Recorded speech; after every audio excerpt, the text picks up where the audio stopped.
How do? How are we? How is everybody? Welcome along to Random DMs from D8 Dungeon. You'll notice a bit of a swift thingy happening here with our overlay. If it's your first time at Random DMs, don't worry about the fact that we're always moving seats. That's the whole shtick. We are down a player this evening, and also it's not Thursday. If you're like, oh god, I've lost 2 days worth of time, you have like me. yes, like Ralph. We've a little bit of a schedule swap for this session, and as a result, we are down Nikki for this week, but we have a new DM in the DM's chair. And I am terrified, as I have a feeling that they may be using this to get back years of torture. I would never. That was not. I'll happily be a casualty in this video. There was no conviction in that, Emma. I would never. Welcome along if this is your first time here.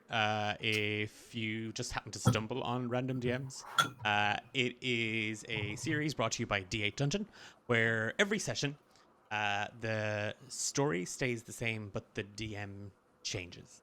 And we run established adventures for D&D 5e, and this is our second season and we are into Dragon of Icespire Peak.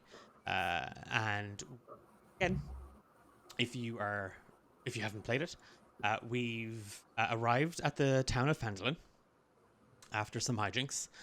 We got to the town of Phandalin from some more hijinks. There were 3 kobolds in a coat and 2 more kobolds in another coat. Were being the words that I would use in bold and underlined. We are dealing with the possible threat of a dragon attack, and we are currently on errands trying to inform people on the outlying area around the town about the big old dragon flying around, causing chaos and havoc. D8 Dungeon are a group of Irish tabletop role-playing game enthusiasts who just love telling stories. And I just thought you were like, I was like, that's not what the DM does. I'm just trying It's to. not this kind of page. Damn. We love telling stories. These days,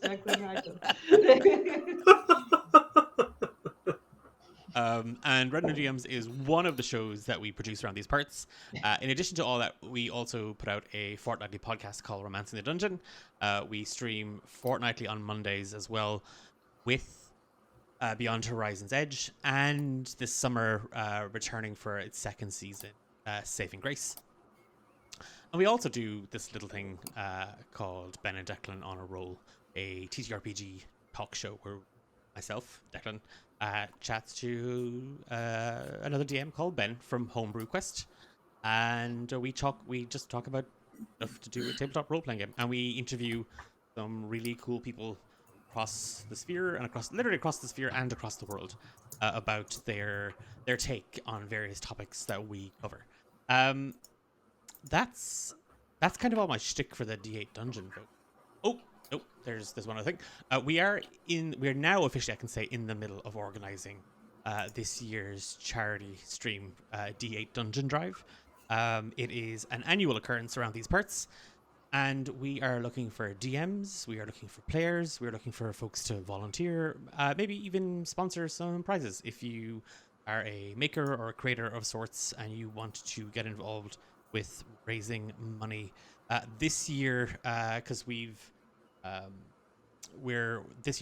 elected to raise funds for one particular group, and all proceeds from the weekend, because it'll be a weekend of TTRPG content here on the end of the 3rd and 4th of August. We'll be raising funds for the Palestine Children's Relief Fund all that weekend, and we have some surprises and shenanigans in store as well as part of as always. Last thing to mention are some really good friends of ours here at D8 Dungeon, Mystery Dice Goblin, and if you are in the need or want or desire for some TTRPG goodies, accessories, even some dice, then you need to check out the team over at Mr. Dice Goblin. I actually bought I've never seen the need for one, and I am finishing the edit for Grove is in the Heart, and they stock a chunky dice, like a big old chunky dice. Mm-hmm. And there's one that I was like, that I need that D20. That is a BBEG D20, and I need it for the finale of this adventure in Roman Dungeon. Terrifying. Yeah, I just really want to just throw that across the table. I want to throw it at people. Yeah, there's that as well. Like if I put it on like a yo-yo or something like that, I can just flail it. Yeah, that was an at 20 clock. So like on a rubber band, and you've got a ring on it, so you go boing, boing, boing. It's a deterrent for Sam's shenanigans. Yes. Yes. Or encourage them, I don't know. True, actually. It could do.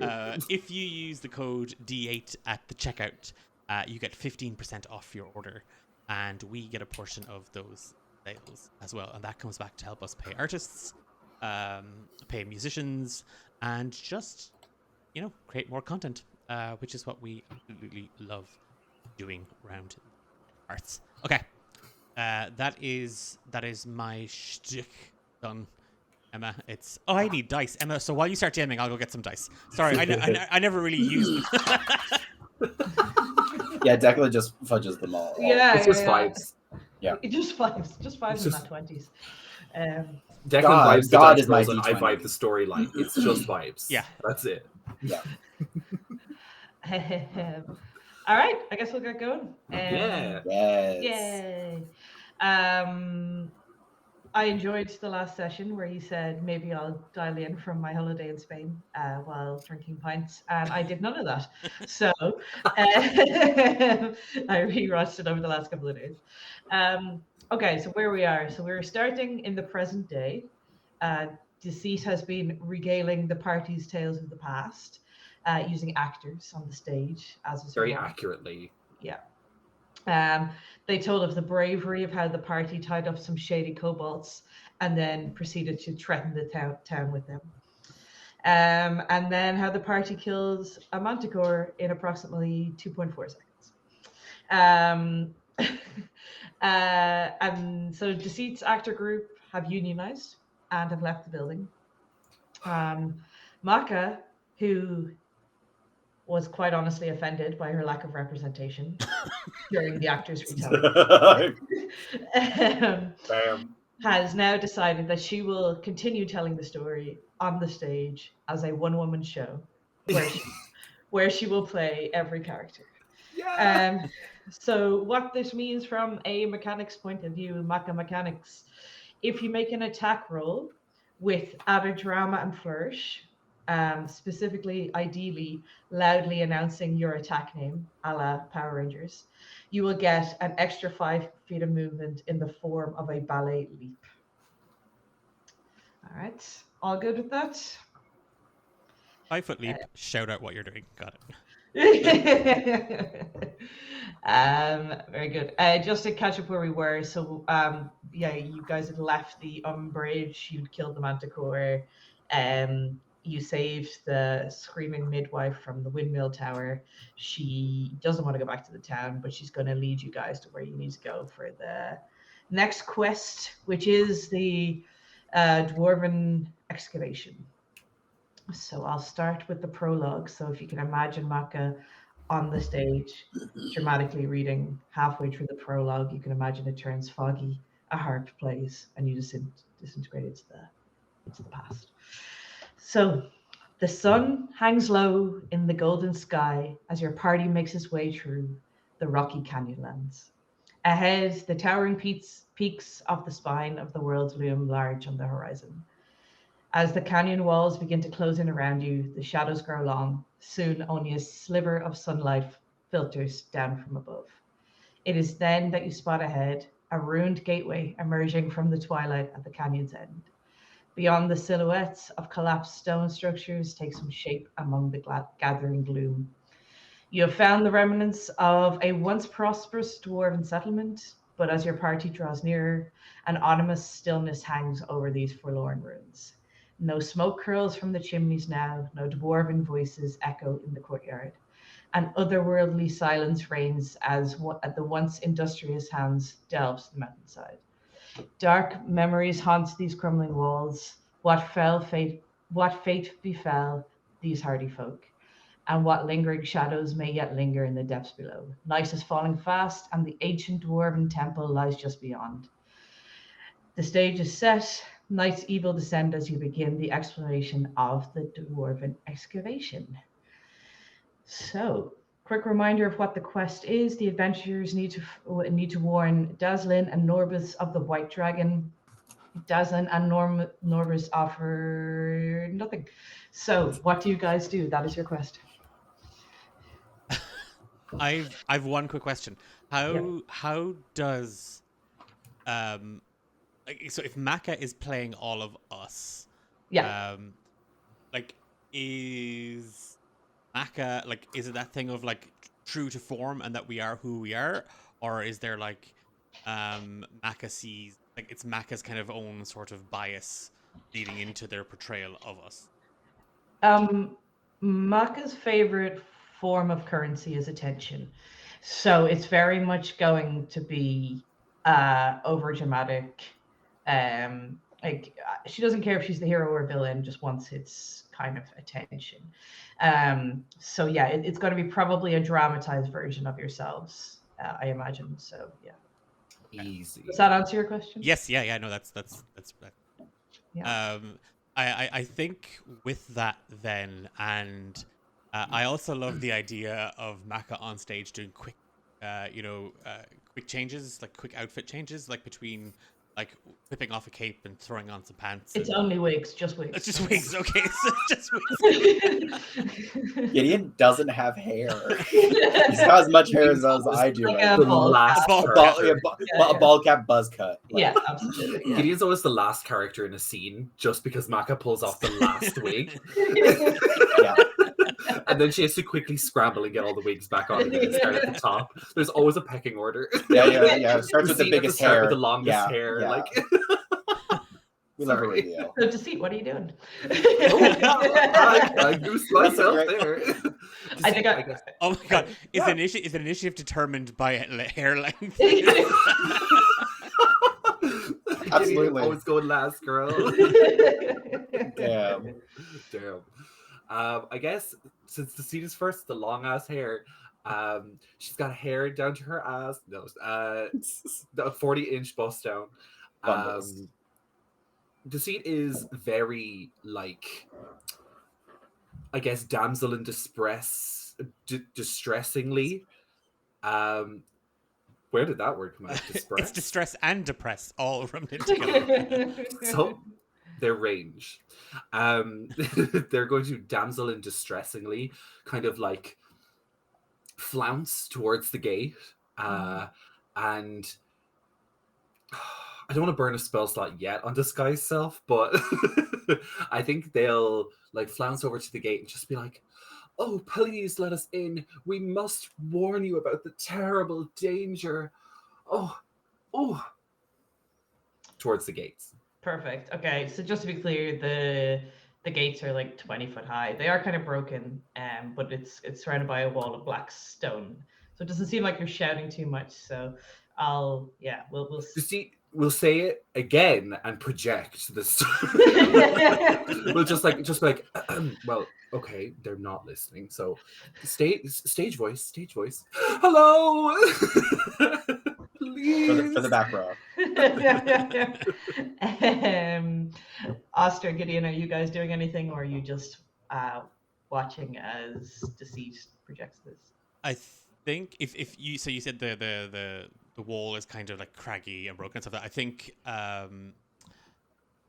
ever the overachiever, Oster is going to, or at least it's a thing of like, I'll put myself in harm's way, like for my friends. He's going to try and mount the wall like parkour style, but he is again, and I kind of see it as Maka being like that. The Office gag where Michael was like parkour.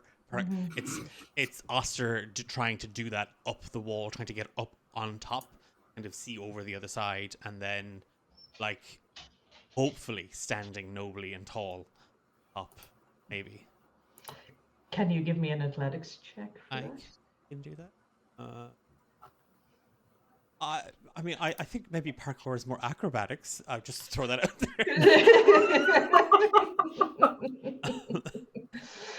No, I've said athletics. Okay. She said And what she said. it begins. It absolutely fucking begins. Okay, that's a +3. That is 3 + 3. Okay. giving me 6.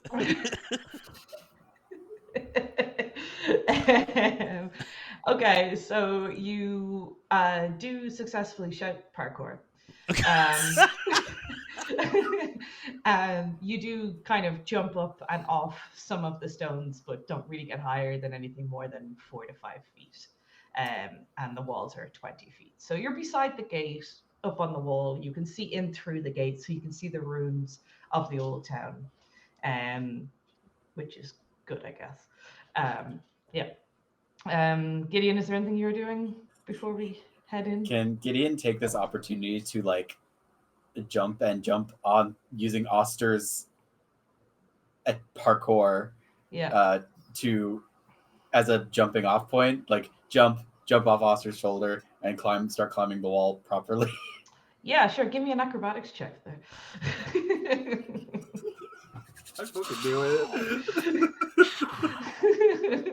Wow. All right. I better do really well at this, or else this is gonna look really stupid. I feel Yeah. like the next But- episode of Oh, yeah. Beyond the Horizon is going Oh, to you- be fun for Reginald. I'm making old notes there for old Reggie. Okay, so I rolled a 7, so 11. Yeah, you kind of get up as high as Oster, who's probably confused and thinks you're coming up to hug him. And yeah, like you kind of try jump off, but end up sort of back on the ground, but closer to the gate at this point. Yippee! All right, so after and Maka is just taking all this in, and she is directing everything. So she is actually the one who commanded that everyone does these moves. So Yes, Commander. with all the commotion, 2 dwarves emerge from inside of the excavation, and we meet Daslin and Norbus. You can hear them before you can see them. So one of them saying, "Yes, I know I put the scissors in a different place, but I just think it belongs in that place because it's near the place where we use things." And you hear the other one saying, "Yes, but it's always been in the other place, and then I have to spend 4 hours looking for it." And you can hear them back and forth with this until they see you guys. And then, so one dwarf says, "Hi, what's your business here, wandering these broken halls at this time of night?" Oh, you must know. There is a dragon about, or so we were told, and we come here to tell you that this is happening, and you must come back to town. Why should we go back to town? I mean, we've got everything we're looking for here, and we can tell the place is devastated, and this is where we should be. Well, I don't know. I was just told to come here and tell you that there was a dragon. Are you going to be slaying this dragon? What do you need us for? Does he just turns to everyone and is like, "Is that the job? Are we done here?" I don't know. I'm just following you people. Listen, come on in, and Norbus is going to open the gate. I mean, We More could do hardcore. with some extra hands, right? We're trying to excavate what's left of this place, and we came across some unspeakables that we just can't defeat, and it'd be great if we had some extra hands. yes, extra hands. And Deceit is immediately behind Oster, just pushing him Yeah, forward. Oster's hand is already up with a. Oh, you're in peril. You're in need. You're in need. You're like you need assistance. What are unspeakables? Yeah, we'll get into that when we get to it, but essentially, this might be worth your time. We might have something for you if you can help us out here. But basically, we're just looking to clean out this place before we scuttle off, and we might join you back in the town. If you need something cleaned, I mean, I don't actually have a qualification in it, but that's what I was doing before I signed up with all these guys. I'm a really good cleaner. All right, so Can I roll an insight check on Silence. Mr. Daslin or Norbus, or whichever one is talking to us? I don't know which one's which. Yeah, of course, go. Cool. They're the same. They're twins and they're speaking at the same time. That is a something plus numbers. Oh, it would be really great if I had my character sheet open. Right? Oh my god. 18. Yeah. I guess like what I was wondering with this is like, does he mean dangerous things or does he mean actual like manual labor? Is that the vibe I'm getting? He means dangerous things. Oh, thank God. But now that's he might wonderful. get Let's Oster go. to clean some stuff. And then that's an option. Okay, so now having this information, what he's going to do is invite you to a small campfire that he has outside the entrance and invite you guys to sit down. Would anyone like a cup of green tea? Yes, please. I'll pass, but thank you. Okay. Mock is going to take one. Oster? Yeah, hospitality. It's right up there. If offered something, take it. And he's actually going to take a cup for the seat as well. He's just going to hold it. Okay. So as not to be rude. Perfect. So Daslin and/or Norbus is going to hand you this tea. You sit around, and then they will turn to Oster and say, I'm just finished making dinner. The pots are just here. There's a pot of water boiling, and you can get going. Sir. Other sir. And he's just going to roll up his sleeves, and he's going to head over to like the little makeshift kitchen, and he's scrubbing pots. Perfect. So when do you guys want to head in? Like straight away, or do you want to wait till morning, or? I mean, Could you tell us more? Yeah. So like I said, we've been going through the excavation, just trying to find what we can find. Everyone's pretty much cleared out. As you can tell, the place is falling apart. But when we went into basically what was the temple, this used to be somewhere priests used to live. There were some ochre jellies, and they're just basically blobs of poison, all squelchy when you hit them. And their touches burn worse than molten gold. Solwyn melts the flesh clean off one of the Axehound's bones. So there's a couple of them floating about that I would love your help with. Yeah. I'm sorry, I don't mean to cut across. Dazzlin, you don't happen to have any barmaid's fiend, do you? What's that? It's a soap. It's really good for. Do they? It's just yeah, and he turns over and he's like this large wok like pan. not they're- barmaid's fiend. Uh, Get out. Get out. You're so annoying. I love that. Is that a reference to something? Barkeeper's friend. It's a really Barkeeper's good. friend. It's a really good cleaning product. Okay. DH Onion, soon to be sponsored by Barkeeper's friend. Okay. And their new product, Barmaid's Barmaid's Fiend. fiend. As a new DM, I will ask you guys who might know better. How would I roll for knowing if I have that or not? Just roll a d20. If you roll high, he does. Yeah. Yeah, give it a luck check. That's what I'd call Yeah. it. Yeah, wee little luck check. I don't have that, but I have something similar. I've got Brothel's friend. Excellent. So much worse. Just with kind of like absolutely delighted the fact that you have something, anything. Yeah. Because It's essentially just like the Aldi version. oh yeah, 100%. Yeah, he's got to put some gloves on though, because he's and he's gonna go. He's turned straight back to it, and he hands deep into hot. Okay. Well, ochre jellies. I mean, I hardly know her jellies, but I'm leaving. sorry. Yeah, I'm also leaving. Cut the cameras. So is that really? That's it? That's all that's down there? Nothing That's all more, we come nothing less. across. Yeah. And you said there'd be something in it for us. What was that? What would that be?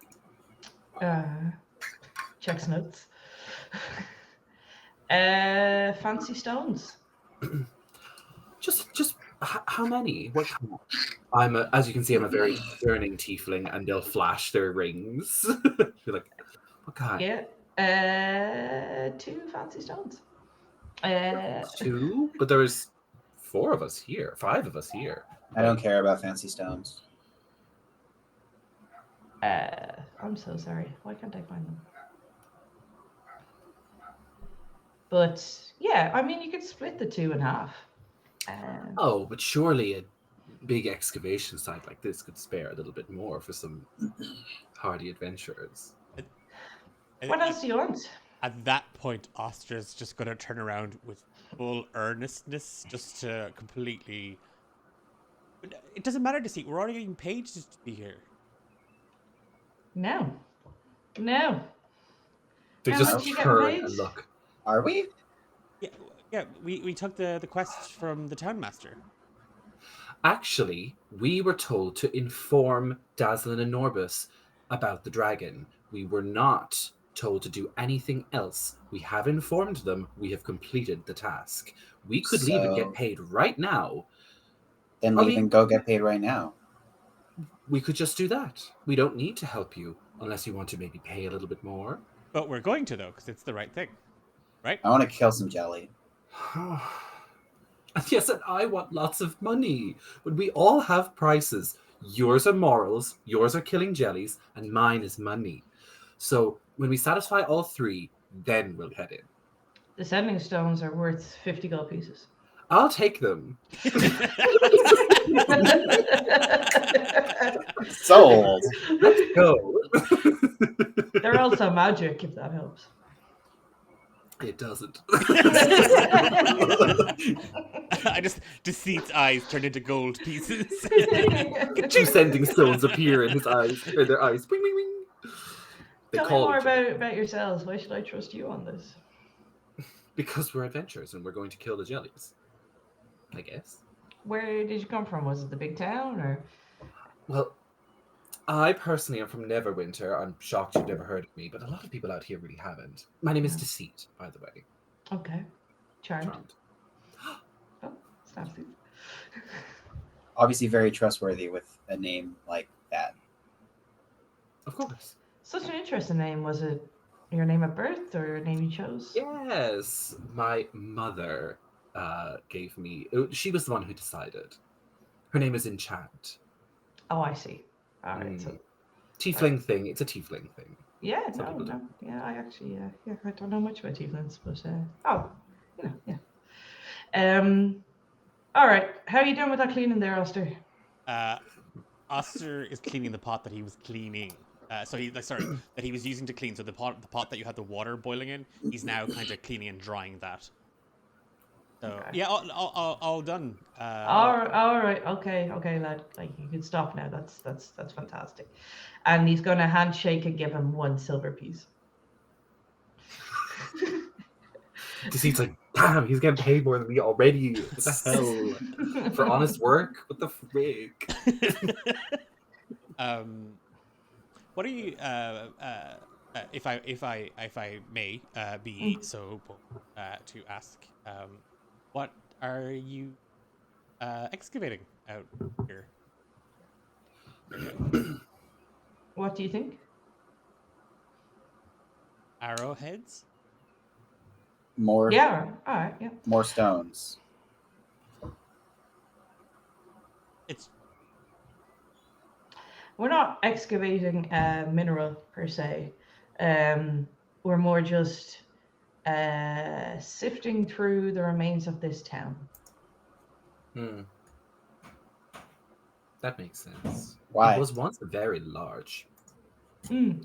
settlement, I believe. So are you ready to go in, or do you want me to make up camp for the night? I think I'm good. Are you all good? we're not helping you grave rob, are we? No. Oh, Do you want to give me an insight check? Yes. Sure. I would too, I if that's do. okay. Yeah, go for it. Unfortunately, Oster is adult, and Damn it. I got an 8. I got a 9. Nope. Can I Absolutely make- not grave robbing. can I make one too? Yeah, go for it. Insight check time. We all want to know for different 18. reasons. Ooh. No, not grave robbing. Oh, the game's like genuinely like, oh. Not like at the very specific term grave robbing. No. No. Wow. Plundering? Possibly. Yep. Pillaging? Not grave. But not grave robbing. Relocating items. He prefers the term grave borrowing. Yeah. It's actually tomb robbering? Robbering? Tomb Jesus. raiding. What is Tomb wrong raiding. with- The tomb robber. I'm just not speaking for the rest of the evening because I keep blah-blah-blah. My goodness. I think putting down the large pot where they were cooking in, Oscar is just going to kind of wring out the cloth that he was washing and then kind of flex and stretch. He's doing his leg stretches on the ground. Yeah, all good to go whenever you're good to go. Okay, great. And Norabus maybe checks the dishes on the way out and just says, "Jeepers, I haven't seen them like this since we first got them. This is fantastic." Yeah, there was 2 layers I had to get through. That was interesting. There's the was. Jeepers. Well, some of it wasn't food, so that was also. And then he's just going to maybe like tip over the. If Gideon has any green tea left, he's just going to like tip that out of the cup. Okay. Gideon had drank most of it. See, did not. Does green tea always taste like this? This is normal. Does it always taste like copper? To be fair, at least with tea, like seasoning is like a thing, like with teapots and teacups. So it's not as bad as the food, hopefully, unless Emma has different ideas. No, it's fine. It's fine. Emily, roll a Constitution saving throw. Okay, so we've done with the campfire, we've all introduced ourselves, so we're gonna head into the canyon. So the dwarves are leading you guys in. The canyon floor is strewn with rubble and like kind of no vegetation around, kind of dead weeds and stuff. And it kind of leads into sort of a narrower passage. Is there anything you want to do in this section, or do you want to keep going in towards the temple where the dwarves said the ochre jellies are? Can I scan like the craggy rocks and see if there's anything hiding from us or out of sight, kind of thing? Yeah, absolutely. Give me a investigation. Would that be the right one? Sure. Is that right? Yeah, is there anything Oster could do in terms of, because he's been collecting this hero magazine for life, and there's always like tidbits about certain monsters in it. Is there anything that he might recall about ochre jellies? Sure. That might give me a nature check. I got a I think 13 we on the did fight investigation. an ochre jelly in season 1 as well. I don't know if that helps. I'm just trying to.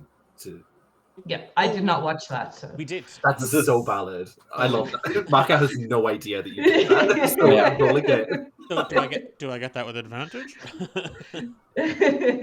yeah, go on. Aw. Okay. It is kind of funny that our memories kind of don't happen when the other players play, like from season 1, because they weren't there. So they don't know. That's hilarious. I didn't think about that. Should I have been a good friend and watched it? Yes. Did I? No. Sorry, what did you get, Devin? 14. And Ralph? 13. Okay. We'll start with Ralph just because he came in first. So Ralph, you're kind of just having a look around. You were listening in to the dwarves saying that they were cleaning out the place very cryptically. You know that they might be robbing certain things. You go over into some of the weeds, some of the bigger weeds that kind of have little yellow and purple flowers on top. And in the middle of it, you find 2 toy soldiers, one without a head. Somebody had carved them out of very light carvable wood. Cool. Gideon pockets them and doesn't show anyone else. They're his toys now. Okay, perfect. And Declan, you said you got a 14? Yes. Yeah. Yeah, you kind of know what the dwarves describe them as. They're jelly that are the color of ochre, and they're poisonous. They don't move very fast, so that's something you could possibly use to your advantage, but there's kind of not that much else to them.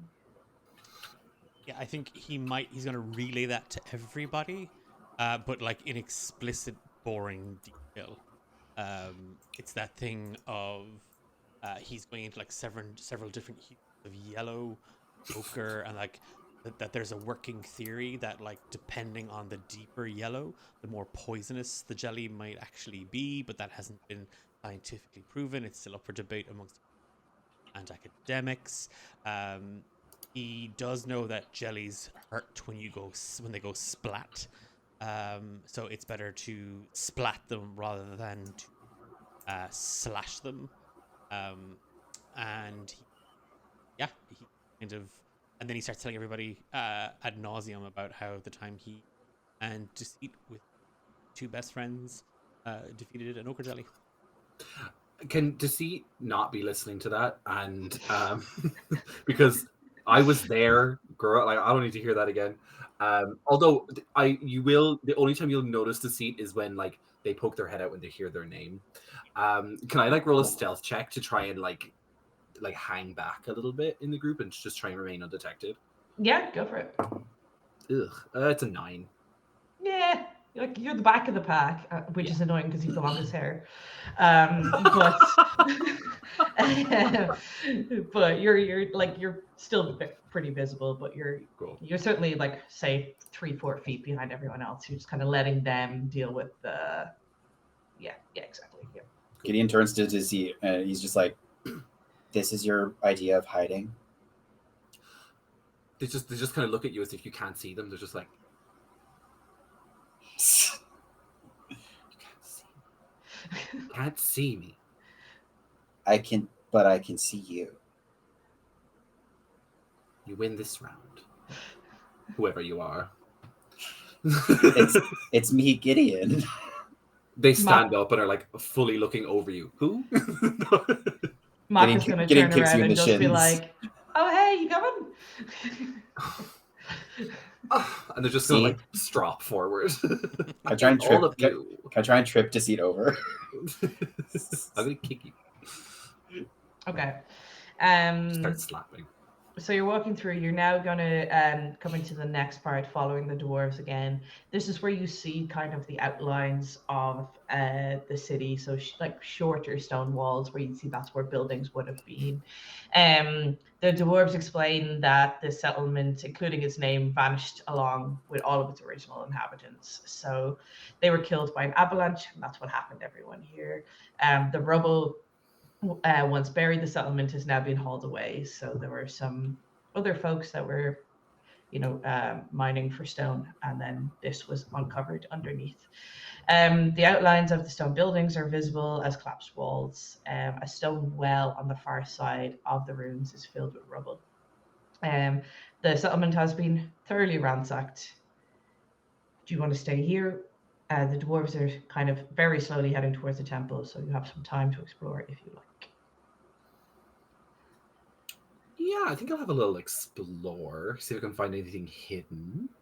Okay. Why not? Give me an investigation. Can I help? Can I help Deceit? Yeah. But Gideon will be treating it as if he's telling Deceit how to like sneak and hide better. You see, that thing is hidden. You're not hidden. You need to move on the balls of your feet and keep your center of gravity low. Look, I've done this plenty of times before. That is going to be investigation. What is my investigation? It's a 0. So 13. Okay. And Ralph, or did you say you're helping? Sorry. I'm helping Zenith. Oh yeah, so I see advantage. Oh, sorry, Deceit. I did that like all last season, I think. Right. At one point. But yeah, they helped, so I rolled with advantage. Is that okay? Yep, that's perfect. Thank you. Yep, ideal. Okay. You find some new, so you know this, as I said, was centuries old, but you find some new crushed dwarf bones. Ooh. And some remnants of some recent campfires. Would I then infer that some of these avalanches were recent? You could, yeah. Okay. I'm going to keep that in the tank. Yeah. Noggin. Perfect. Okay. All right, we'll continue on. So you're entering into the temple, where this is where Daslin and Nasser described where the ogre jellies are. You cross through the archway, which is mostly still there. Can everyone give me a dex saving throw and let me know you get? Easy. Hell yeah. Best roll of the night for me. And I'm proficient in them. They work. Okay. 22. Okay. 21. Oh, nice. Okay. Oh, I have to roll. For your character. She could conveniently be out of the way. Yeah. Conveniently, she was not there. Her hair is like medium length. So she's in the middle. I got a 14. So the save to pass was 10. So Oster, you're kind of the dwarves go through. They kind of knock the side of the arch as they do. You're right behind them in your eagerness to follow, and some of the roof collapses, and you take 1d4 bludgeoning damage of a stone that falls from the ceiling. Have they closed the way behind us now? No.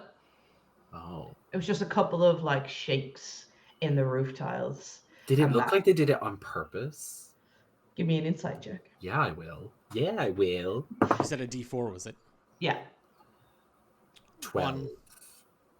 Okay, so you take 1 damage from a tiny, tiny roof pebble. Cool. Okay, and deceit. Sorry, you said you got. Sorry, I had 12. You're still unsure. Like you think that one of them might have gently shoved the other, which caused it, and you know they did the shove on purpose, but you're not sure if they meant for, Okay. for the roof to come in. Yeah. Okay, so we go in. So what you see is a partially collapsed 10-foot high wall separates this courtyard from the settlement west of it. 3 heaps of rubble are piled in this temple. Hewn from the cannon's back wall, a 30-foot high temple facade features steps rising onto the stone platform, and cut into the facade is 10-foot high open doorway flanked by crumbling life-size granite statues of cloaked dwarves. And evil grins can be seen on their weather faces. So essentially an old temple, as we said, would have been a place where dwarves worshipped. And then you see 1 ochre jelly just on top of the temple. Our quarry awaits, it seems. Is it just the one, or is there more?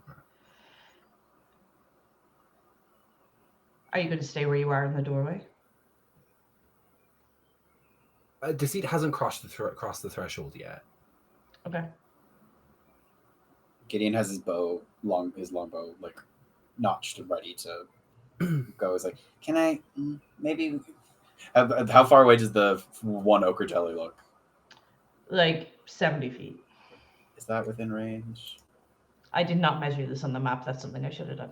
It's much less than that. It's 25 feet. It's very okay. It's Gideon will fire an arrow at it from where he's standing. Okay. Without stepping in. At this point, let's do initiative rolls. Ugh. And Gideon, you'll start regardless. 18. Sure.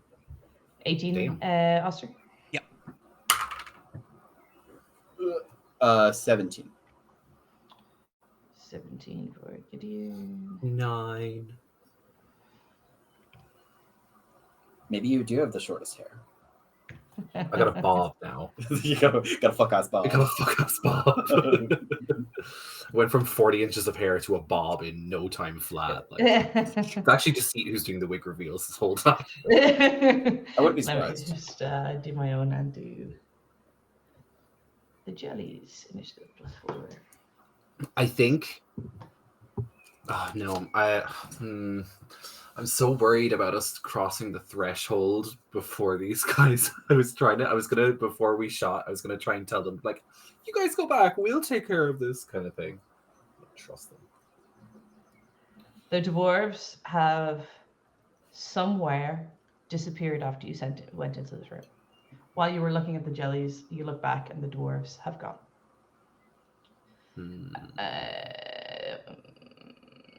I have really high passive perception. Does Gideon spot them somewhere? Give me a perception.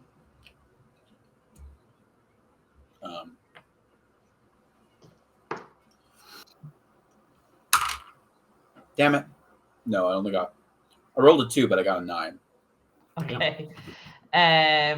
Yeah, you see them, and you can see them heading towards one of the pillars. and kind of just go behind it and then not come back out of it. So Okay. that's all you understand. Okay. Gideon knows what he's here to do. Gideon, do you want to go first then? Yeah, let's go. Considering, you have an attack of opportunity. Yep. Ochre. Oh, that's not great. It does a 9 hit. It does. That's what I thought. These slow, slimy fuckers. Yeah. Okay, These work. guys. That's what I like to see. So that's D8 plus 4. So that's 9 points of damage, and Gideon is going to use another favored foe. So it's going to be it's targeted for. I'm marking it, and I'm going to deal an extra D4 damage. So it's going to be 11 points of damage. Total, so 2 on top of the 9? Yep. Yep. All right. Pew. Oster, you're next. I think being Gideon take this shot, Oster is just gonna give him like 2 thumbs up, and then will run towards the jelly to lob it, like in one foot, lob it up, and in the other foot then kick it as hard as possible against it, like a ball. Come on, Blue Lock. Okay. That's a football anime. Go on. Go for it. Yep. Okay. That's a 17 to hit on the first one. Mm-hmm. Yep. And a nat 20 on the second one. Ooh. Damn. 4 damage. What's your... Have you a rule, Emma, on the nat 20s? Like, in terms of damage, you double it, or... Yeah, we can do that. Yeah. Yeah, sure. What I do is so the base damage is a d8. I let they automatically do 8 damage, and then they roll as normal. So the typical rule is you just roll and then double it. But I know And then double it. Yeah. Why don't you just roll 2 d8s? Double the dice. Yeah. Cool. And you can roll low on both. Yeah, exactly. Better odds for me. Well, that is between the 2 kicks. That's 20 bludgeoning damage. Nice. Damn. We're level 1.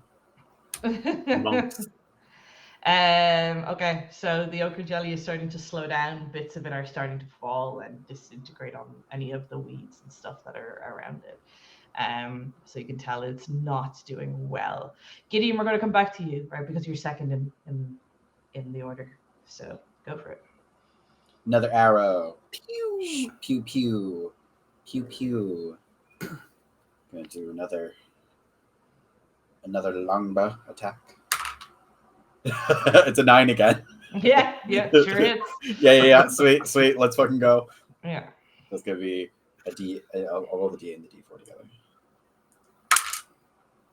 Okay, cool. 10. 10 damage. Yep. Okay. Yeah, it's really starting to slow down now. It's still going, but it's very much like splitting in certain places. Must be jelly because jam don't shake. Very good. Deceit, welcome to you. Deceit is gonna be fumbling with their crossbow and just kind of like, oh no, oh you stupid blob, and I'm gonna cast vicious mockery. Yeah, getting to see that he's like, wait, you have weapons? Yeah, I'm fumbling with them and they're just falling out and stuff. Oh, you stupid blob. And I'm going to cast Vicious Mockery. It needs to roll a wisdom saving throw. And it needs to beat a number. It needs to beat a 13 on a wisdom save. That's my DC. He got a 2. Yeah, hell yeah. 1d4 damage and it gets disadvantage on its next attack. Okay. That's a 3. 3 psychic damage. Nice. Okay. Oof. Almost down, but still not. I love killing things with vicious mockery because it's so stupid. And Insulting it- something to death. it- You're stupid. you can hear it starting to make this like high pitched sort of cry at this point, and it knows it's like just crumbling and it can't hold on to the tower anymore. It's on the ground and withering, but still alive. It's Maka's turn now. As I burp. So they are going to. What do I have? I have nothing. I have no weapons. I have unarmed strike, which is useless. Doesn't Maka have spells? Yeah. Maybe.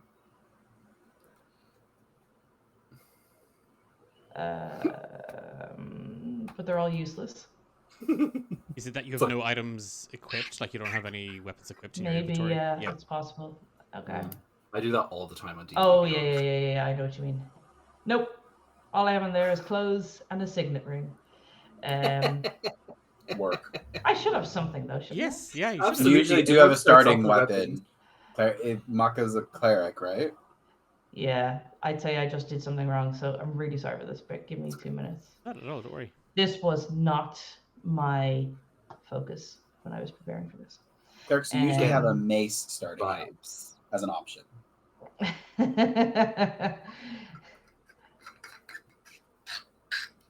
I love that both Maka and Deceit have entirely useless spells, like Yeah. for combat.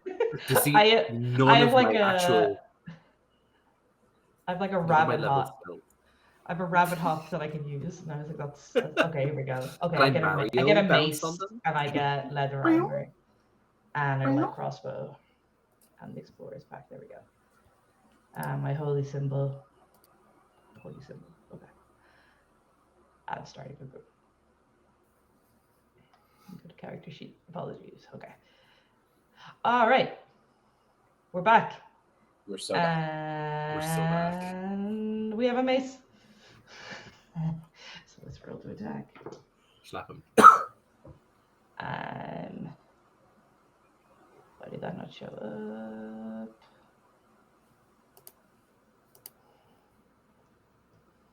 Okay, and it's 1d6 minus 1 damage. So sorry, it got a 12 to hit.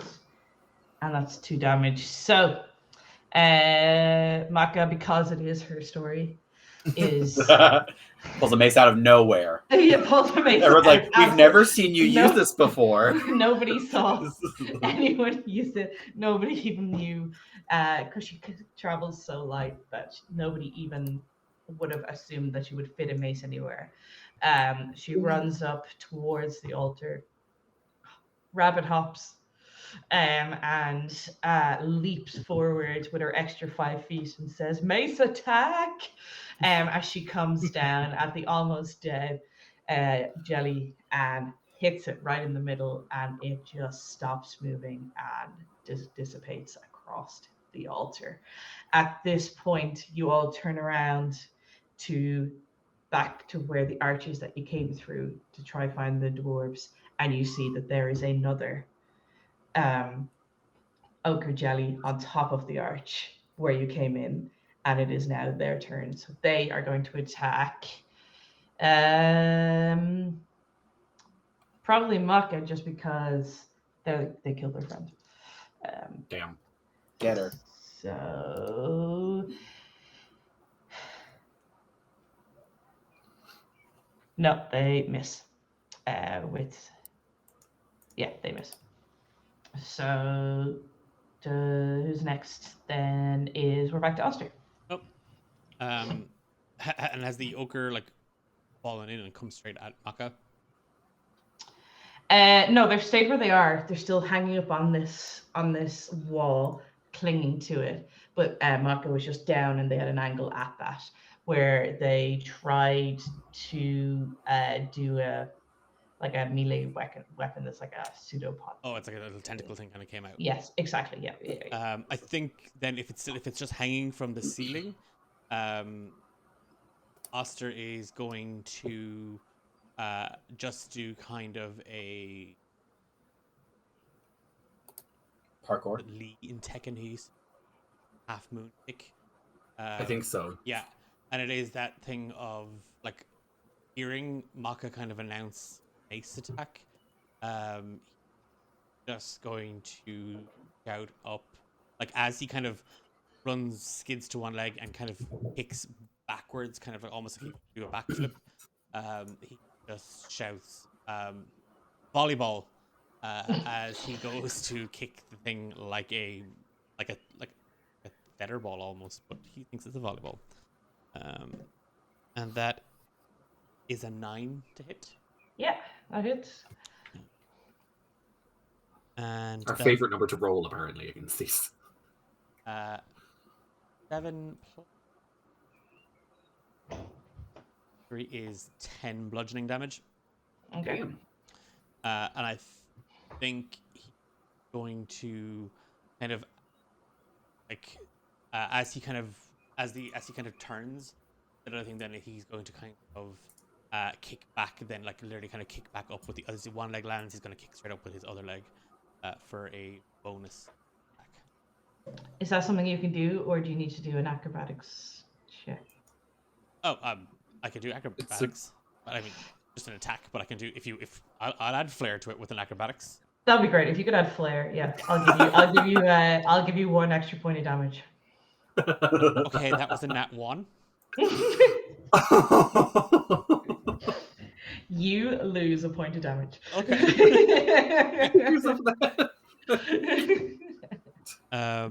Is You this kick yourself in the head. it's only a 7 to hit, so he doesn't even land it.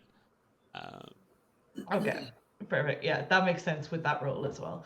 So you try to do flair. You know that this is Maka, as I said, retelling. So she's going to be like, oh, and the bumbling boy just sort of fell over himself and cried with his hand on his forehead and shouted something about volleyballs. And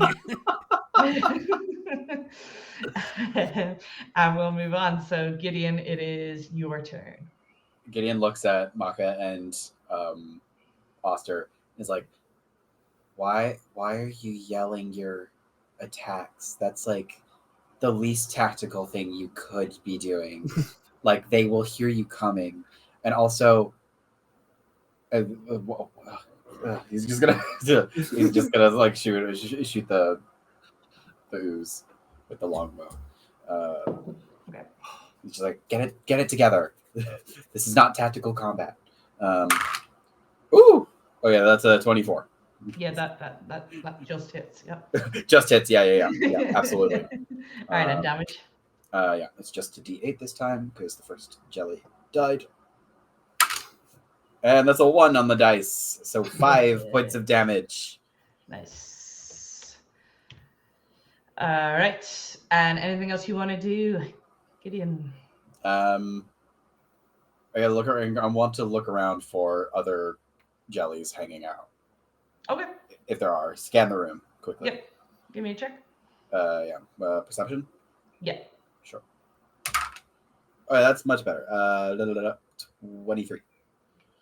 Yeah, you actually see like behind the altar there's sort of this shining light coming from one of the pillars, but you can the angle and the place that you were at in the room, you can pretty much ascertain that there are no other ochre jellies in this room. Okay, cool. This is the last one. Stop yelling things and hit it. Okay, cool. Deceit. I think Deceit is going to take that as a challenge and is going to run over to Gideon and like grab Gideon kind of by the arm and like spin him. Oh, what are you doing? Don't touch me. Just have some fun with it, darling, God. and spin them and just be like, pirouette shot, and they're just gonna like spin around and shoot their crossbow. Gideon, like with his 2 left feet, like stumbles and falls over. And like, I like to think that when Gideon falls over, he's kind of fallen over kind of messy, but like Deceit is like posed like over Gideon's prone like body. toes pointed, like Absolutely. pirouetting. Yeah. 100%. And I would like with that to use both my action and my bonus action. One to attack, and the other to give Gideon some bardic inspiration. So hopefully he'll have a little bit more of a flair for the dramatic. Okay. Ooh, that's a 19 to hit. Mhm. Yes, girl. Yes, mama. And that is my crossbow.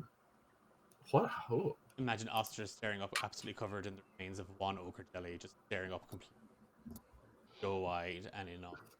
It's like, what is happening? Does that not sting? That sounds like it hurts. Ooh, I rolled a 1 on the dice. That's gonna be 3 damage to that ochre jelly. Do you think Okay. people use ochre jelly as like skincare? Like as an exfoliant? Oh god. It Is that what's, just is burns that the what's dead happening to skin Oster right away. now? Yeah. Yeah. Yeah, it's like vitamin C for your skin. Vitamin O. Yeah, vitamin O. Vitamin Oh ow. no. Yeah. Okay. So it is Maka's turn. And I have now equipped all my stuff. So they're going to use their crossbow. So they, the last time they ran up to the one and killed it. Now they're going to turn around towards this one that was hanging up above us and get a little bit closer, probably by about 10 feet, and draw out the crossbow again. It's been honest. You see them take it from kind of like a holster on their back, which they definitely did not have as they were coming in here. They take it out and aim. So here, I'm actually just going to use D&D Beyond to do this. So that is a 14, which hits, and damage is 1d plus 2. So that is 9 in total. And then again, Maka retelling this story is going to be like, and with the second ochre jelly, I gave it the most damage it has gotten since we noticed it. And Okay. 18 and 9 is 27. Okay, cool. So we're back around Oster, who is playing volleyball. Oster is going to corkscrew kick upwards. He's literally just gonna, like, if he's on his ass, he's gonna prop himself up and then force kind of the kick, both legs kind of up to kick into this thing. Mm-hmm. Oh, it's gonna like touch him? Oh, he's kicking it, like he's kicking it with his feet. Oh, okay. Oh shoot, I didn't realize that. That's my bad. Unarmed strikes only. Oh, okay. Go ahead. That sounds like I should do that. What do you mean? Nothing bad has happened so far. He's going to he is kind of hearing hearing deceit really get into it. He's gonna try and and it's that thing of he just shouts 2 leg spin kick attack in a motion, and he's just that's an 11 to hit. Yeah, that hits. Yeah. And that's 6 bludgeoning on the first one, and a nat 1 on the second one. Oh my god. So 7 total damage? 7, yeah, that's all I got. Yeah. Second one the second hit doesn't hurt at all. Okay. Okay. I'm looking at the ochre jelly sheet, right? And it says it's poisonous to touch in the description, but I don't see anything about that. Like, there's no description of anything happening, so I assume nothing happens as you do kick it. I will allow it. As the player, I will allow it. Because it doesn't hurt my character. Yeah. Actually, I don't think I've used ochre jellies before. I don't remember how they work. Yeah, no, they don't. So it just says they're poisonous, but like nothing. I thought that they nothing. hurt you on touch. Yeah, but it doesn't say it in the description. I'm looking at it too. That's so funny. A quick scan online says, I mean, technically, yeah, you should be taking some acid damage. Yeah. But a lot of the other DMs are like, no, and I'm not just reading out the ones that I want that fit this. Oh, wait, sorry. The last person, the last person writes, I'd say they take the damage, like how punching a goblin dog would expose them to goblin pox. Looks like the monk should use a weapon against. That doesn't sound like a fun DM. Well, yeah. I think Considering you're, it's up to Emma Yeah. how if let's she say wants no. Declan to take damage. We're all level 1 here. Yeah, okay. But if there is anyone watching on the Twitch, please correct us, and I will do whatever they say if anyone responds. That's not Okay, Ralph. okay. That's not Ralph. Damn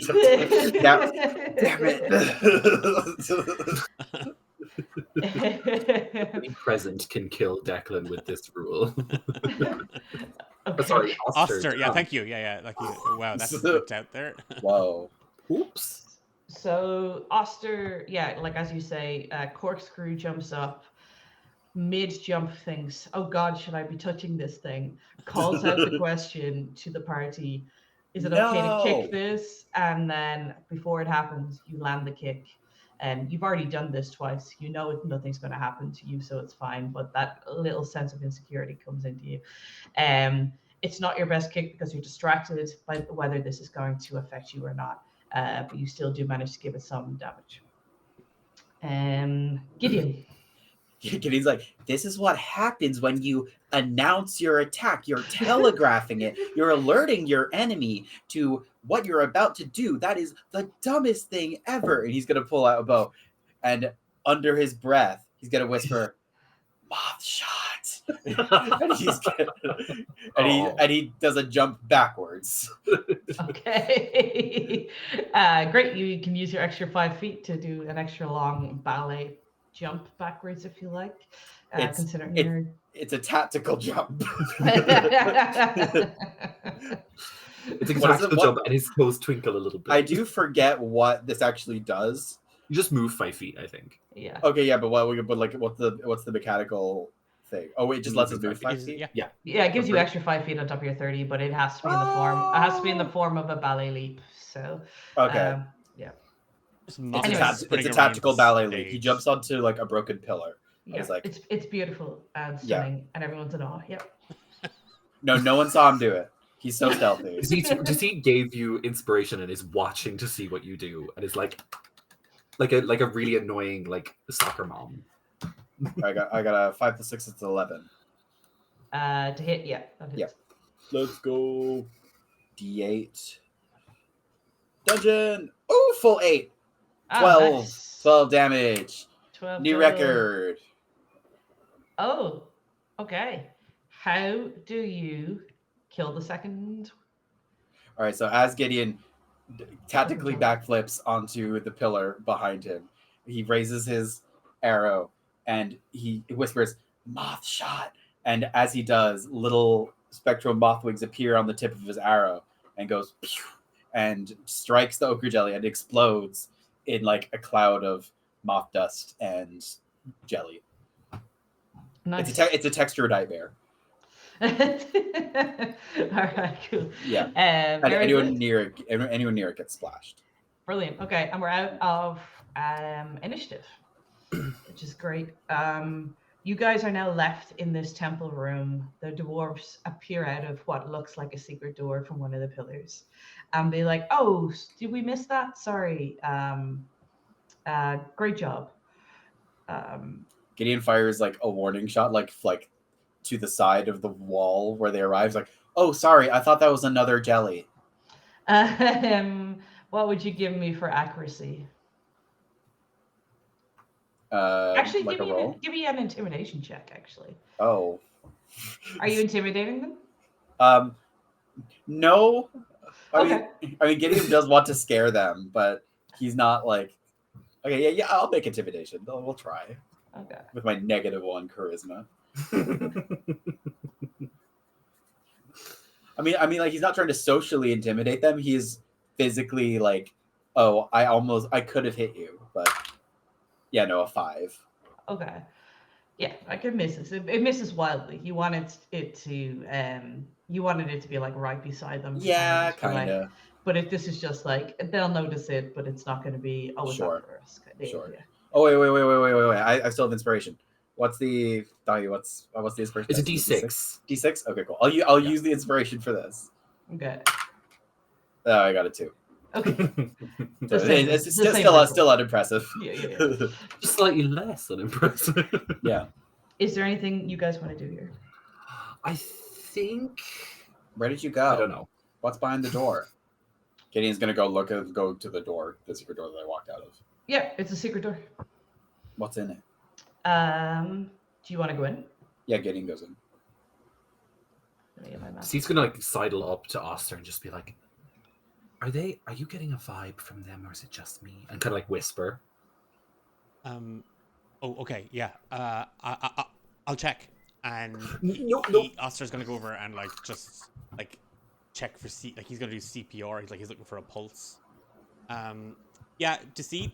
Yeah, I'm getting I like we kind of maybe like two fingers pressed into like Dazzlin's neck. Yeah, I'm definitely getting vibes. Good. I'm glad they're alive and not magical zombies, because that's definitely what I thought. Okay. Mm-hmm. Can I roll deception on that? He's gonna check Norbus then as well, and like just kind of give the nod that yes, Norbus also has vibes. I need to stop telling Oster about my plans. I just need to do the things by myself now. Oh, that's fine. That's probably fine. I think that's what's my deception? That's a 14. It's okay. Yeah. What's in the secret room? Okay, so Gideon, you open the door where you saw them go in. You could tell it was like completely blended into the column. The column is made of like brickwork, so it's very easily disguised. You open the door, you go through, and you find the priest's bedchamber. There are 3 beds up against the wall, and there's nothing else in the room. Okay. Gideon walks. You do still remember that you saw the glowing door behind the altar. Oh. Yeah, Gideon will go check. That dog does not like the glowing door. Gideon does. Don't go there. Don't go there. No, he thinks it means people are coming home. So. Yeah. Sorry, Gideon. You said you wanted to go over. Yeah. He'll like shoot dagger. He like glare kind of like at the 2 dwarves, and they'll go up to the altar to check out the gleaming light. Okay. So and again, you 2 are not very useful in combat. He turns around.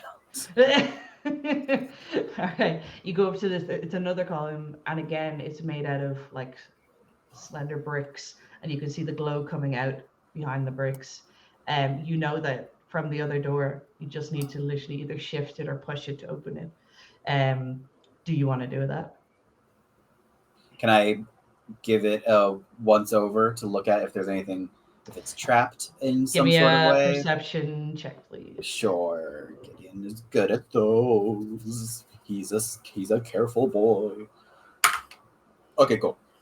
That is a 23. Okay. You notice that there is a tripwire at the top of the door, connected to another one. And whatever that is connected to is right behind the door.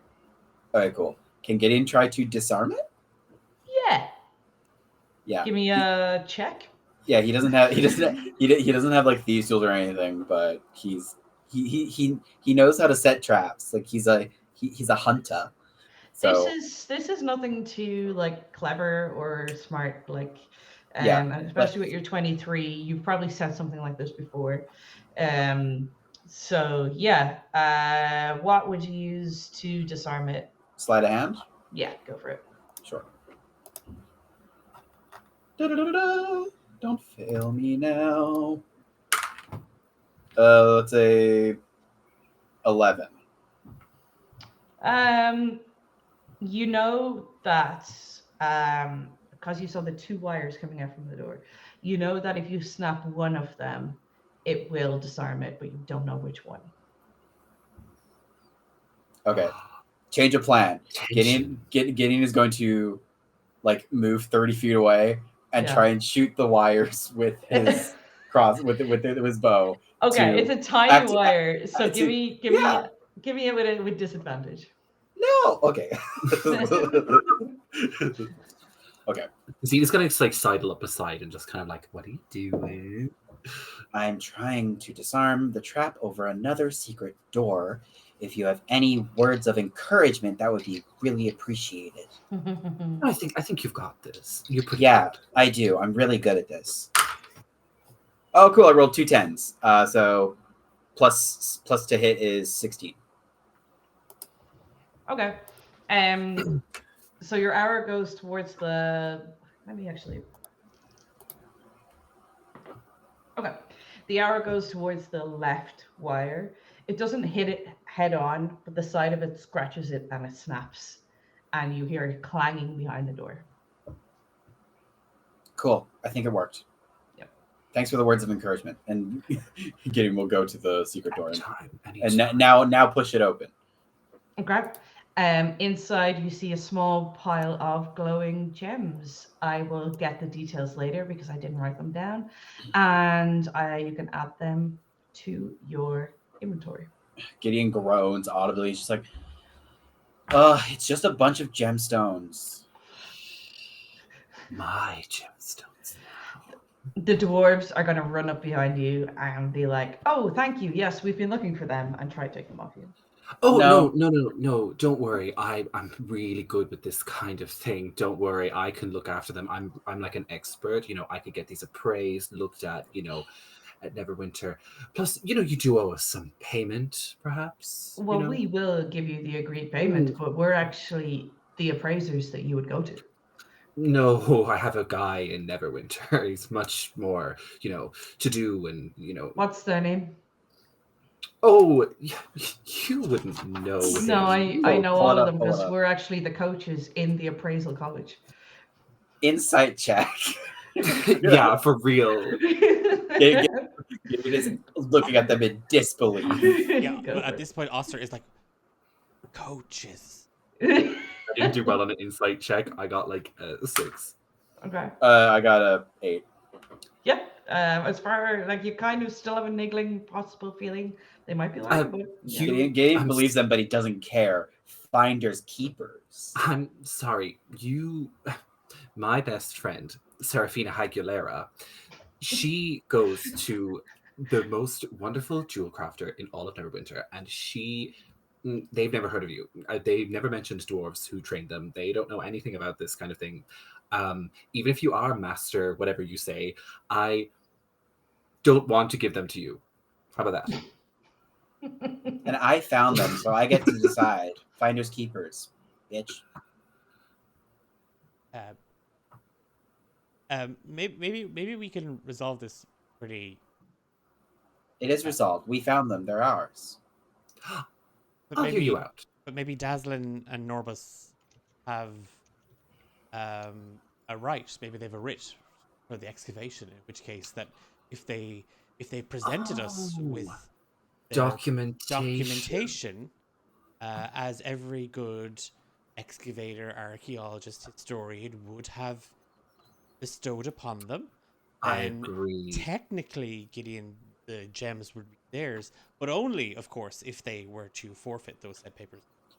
Investigate them promptly. I hate course. paperwork. I love paperwork. It's just like a script, except legally binding. We don't have to show you shit. Give us them. Or what? Gideon like draws an arrow, points at It's them. just if Or what? Master Gideon, and he's gonna Oster's gonna put himself between the. It's like, oh, I'm trying to do a deceit on Austerity, it. Like, austerity, I will shoot you. Austerity. Razzle dazzle. We can. Let's all take a breath. Let's all. My breathing is perfectly level. Your breathing has to be level when you're hunting, or else you're going to alert your prey. How about this? We get 10% for bringing you in here. That's fine. I don't know what that is. I'll sort it out. I'm really good with numbers. Do you not have papers? I hand them a couple of the gems and keep the rest of them myself. And they both look at them and go, yeah, okay. Yeah, it's 10%. Don't worry, I'm really good at this. I've majored in something close to mathematics. In percentages.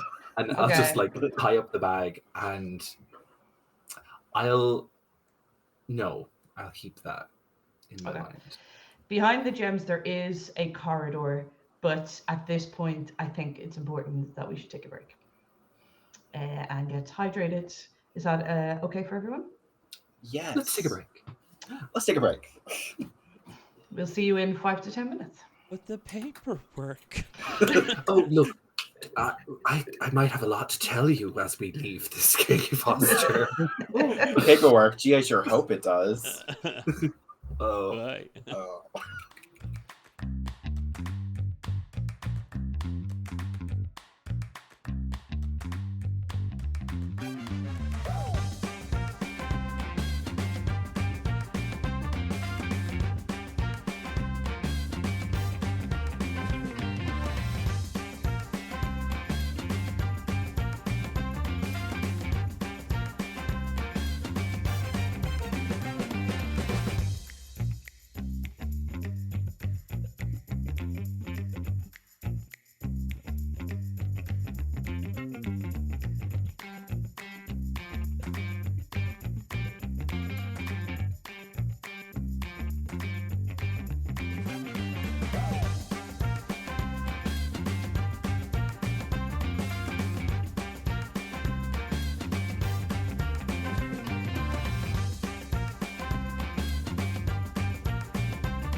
And welcome back to Random DMs. I am in the wonderful DM seat.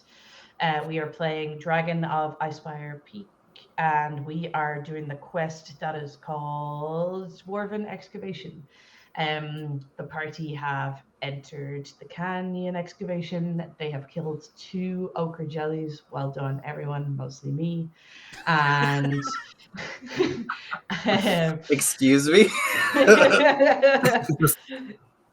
at this point, we're left in the temple where the jellies were. They're now dead. The dwarves that brought us in here kind of disappeared into a room. There was nothing really in it. We found another secret column. Gideon has located some gems. We have split the gems fairly between the party. And you notice that there is a small corridor behind where you find the gems, but there's lots of rubble sort of blocking it. So this is where we are starting off again. Is there anything we want to do? What does the tunnel corridor feel like? Is there a draft coming? Do I feel like Not a draft, but certainly like a coldness. Okay, so it feels like it goes further underground. Yes, yeah. Cool. So, Mr. Norbus, looking directly at Daslin, what's down there? I do think one is supposed to be visibly female and male, but like, let's go with it. We don't know. Yeah. I'm loving the mixing of them up. I mean, they both can have beards too. It's because they're dwarves. Yeah, absolutely. One has a very feminine beard. But, yeah, I look at the one that I definitely know introduce themselves as Daslin and be like, so Norbus, where does this go? Just like intentionally mixing them up. Well, and actually, the person who actually is Norbus beside them, who you are not looking at, is going to respond and say, we have never seen this before. We actually have no idea. But, so you weren't looking for those gems? No, I didn't know that they were behind here. I knew the gems existed, but I didn't know they were in this card.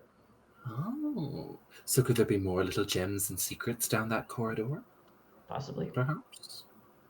That you definitely have papers to acquire. Yeah.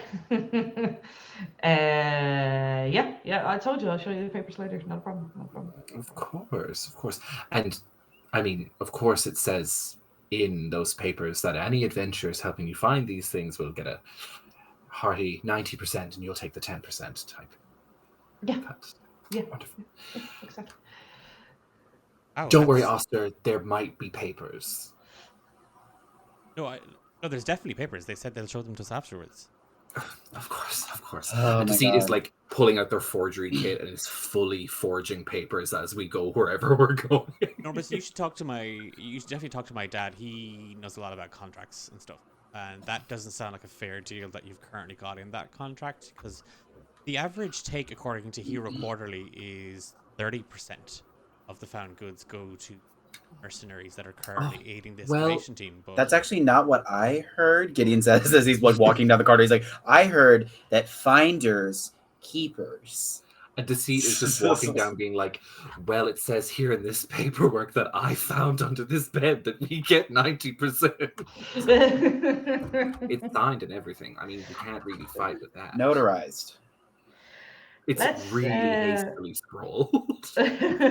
Just like still dripping ink on the page. Yeah, the ink is still wet. There's a really bad stamp on the bottom. Yeah, it actually looks marginally threatening. And it is. Listen, we're happy with what we've got. We don't want to start any more fights. But yeah, ostrich. We will consider talking to your dad. That's something that always willing to take advice. I'm a good leader, and I'll always take the advice of others around me in order to better myself. From like further down the corridor, he's like, good leaders don't hide in secret priest bedrooms. So do we want to clear this rubble, or Gideon's like digging with like bare okay, bare so you've hands. already started. Does anyone like it's a lot, like it's a good 20 feet high. You're starting to dig and you realize there's not a lot, like you're not getting very far. Gideon he'll like scramble to the top and start to see if it's just like if he just pulls a few rocks, it like There's no, like you can see it's further still down. no, you can't see behind it. Does he just nod to Need a hand here. Okay. Get your shovels. Yes. Oster is gonna go up and like maybe is there like a do they like if this is it like a part of the collapsed wall, Emma, or is it just like It does. It seems to be actually more so like a lot of statues. So it's so collapsed that you can't really tell parts, but you do see kind of little like folds, if you Okay. know what I mean. That It- might be. I think like while Gideon might be digging, Oster is gonna look for like the biggest piece, like the thing the most kind of held together piece, and he's just going to put his hands on it, and Mhm. he's just going to breathe. Like he's just gonna take a deep breath, an inhuman breath in, and he's just gonna breathe over it as he casts levitate on it, and he's just going to push it away. Is there like a weight limit on levitate, or We find out. Oh, there might 500 pounds. what's that? Nope. Like two In kilos? two heavy set people. Is 226.796 kilograms. Okay, that's yeah. about So that many you dice give it a good shaking, and this is like a middle rock that you're levitating. Yeah, he's gonna try and push that one kind of Back or out towards you. back. Like he's gonna push it in. Okay. Yeah, it certainly shakes a lot. It doesn't fall down, but it definitely goes back a bit. Some of the stuff that was on top of it starts coming out towards you. You can now see a very small hole, like this size on the top. You wouldn't be able to fit through it, but you can see through the other side. I have a question. Sorry. Question? Is this the corridor that we found behind that secret room? With the gems. No, like as in the priest bed. Oh, yes, there's the corridor behind with the gems. Yes. Okay, cool. Yeah. Perfect. Sorry, I was a little bit like unsure. Yeah, That's all. yeah. No, that's fine. That's my bad for not Please. explaining that No, properly. no, Yeah. So Gideon would have saw the gems, and then this pile of rubble was behind you. Yeah. You do know there's Sick. it's a corridor, and then there's the rubble. Gideon sees there's yes. a tiny hole, and as the designated little guy, he's gonna climb up Yeah. and start to try and like dig his way through to like get to like through the hole. To try and make it as big as possible. I'll be cheering them on in the back. It's pretty stuck, so you probably want to use something to try and make that to try tear it apart a little bit. So, like you couldn't really move anything with your bare hands, but if you had, Gideon has a hand axe that he's gonna start. absolutely beautiful. Just give me a roll for that hand axe anyway, right? And we'll just see how you do. Sure, like an attack. Yeah, sure. Sure. Oh, okay. I'll do that with my strength. That's a 16. Okay. Yeah, it shakes it a good bit. You can probably see yourself just about squeezing through, but I'll probably need you to give me what do you reckon? A squeezing through roll. Acrobatics is usually for like squeezing through spaces. Okay. Well, that's what I would probably rule it. You'll fucking love acrobatics tonight, don't you? We're all proficient. We love because I'm not proficient. I just have high dex. All right, go on. Give me an acrobatics. I'm Then. so dainty and petite. Okay. So teeny tiny. Yeah. Itty bitty, teeny weeny, yellow polka dot, bikini. Okay, cool. Dirty 20. Okay, nice. Yeah, so while you can squeeze through, you probably know that nobody else really could. So are you going to go through? You're going to do that? Or are you going to revert back and try? I want to go through and scout it out. Okay. I'll bring a torch and such. Okay. There's only a short bit of corridor after this, like 4 or 5 feet. You go through an archway and you reach what is called the Hall of Greed. So like on a sign somewhere. Yeah. Well, this hall looks really greedy. I wonder. So yeah, you see some shattered statues, some of them kind of not really there. An alcove to the north holds a statue of a dwarf with horns, which stares greedily, that's how you know, at the glowing green gem in its hand. Ooh. Okay, Gideon will yell back. Found another big room. There's a big gem. It's sizable, like It's sizable. like a melon. Like a cantaloupe. Okay. Like a honeydew? No, just a cantaloupe. Are melons in the paperwork? Just Let me. Yes, I believe melon-sized gems are solely ours. oh, Mm, okay. mm. I do get the distinct vibe from this that it looks like if we take it, something big and angry will be big and angry. Well, that makes sense. This place is really old and falling apart. Yeah. Do you want it? Maybe we Maka's could gonna be like, is it worth it? we could probably put a pin in it and come back. That's true. Maybe Also, when no one else can get through the hole. yes, maybe when we can find a way that we can all scurry through. Yeah, if we find some explosives or something. Do you want a pin? Yes, I'll take a pin. Okay, Maka's gonna hand you a pin from her. And Deceit is going to stick the pin in like the hole, like just next to the hole. It's just like a little like red push pin. Now we know to come back. Oh, so efficient. Okay. Can Gideon just look at this to move a bit closer, get a better look at that big greedy looking statue? Yeah, you want to give me a perception check? Sure. Our perceptive boy. It's a 12. Yeah, it's a big old gem, but like you said, you can tell by the face and the statue, and this whole place, it's something's not sitting right with it for you. All right, cool.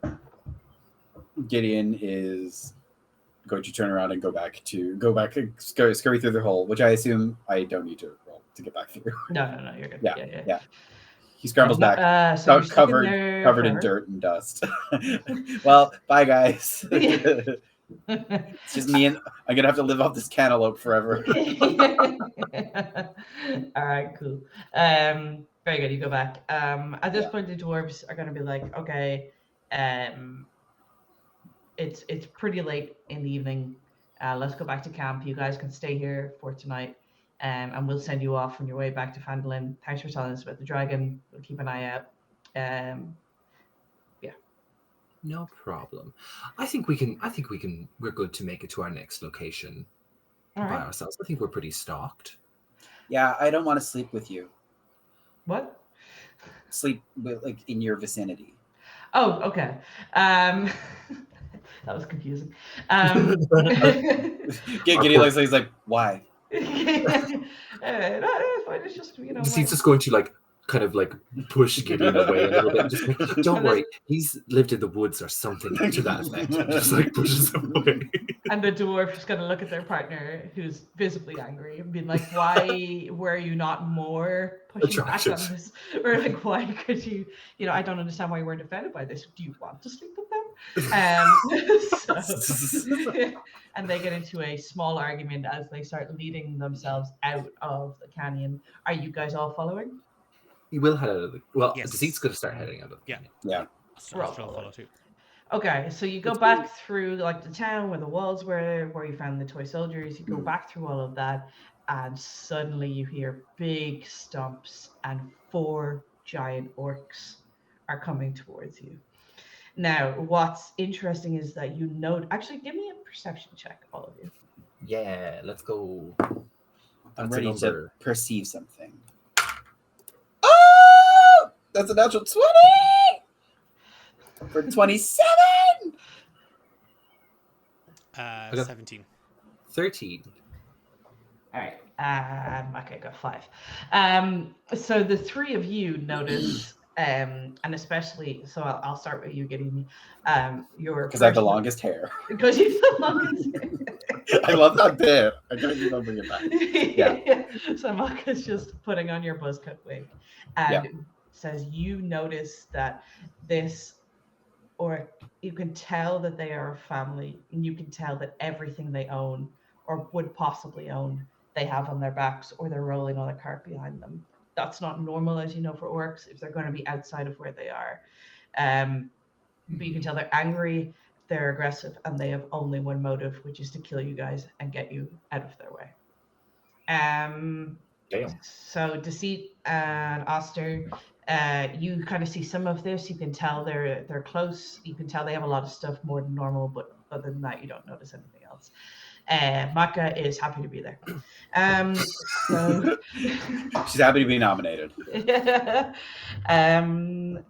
She thanks the Academy.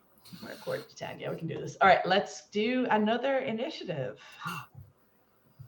Oh no! Oh my god, I'm rolling so poorly. Yeah, that's okay now. Let's see. 19. Ooh. 19 for Uster. Just a 14 for me. 14 for Gideon. 10. 10 for Deceit. Oh, I can't wait for level 2 when I can add another +1 to my initiative. I can't wait for any kind of class ability.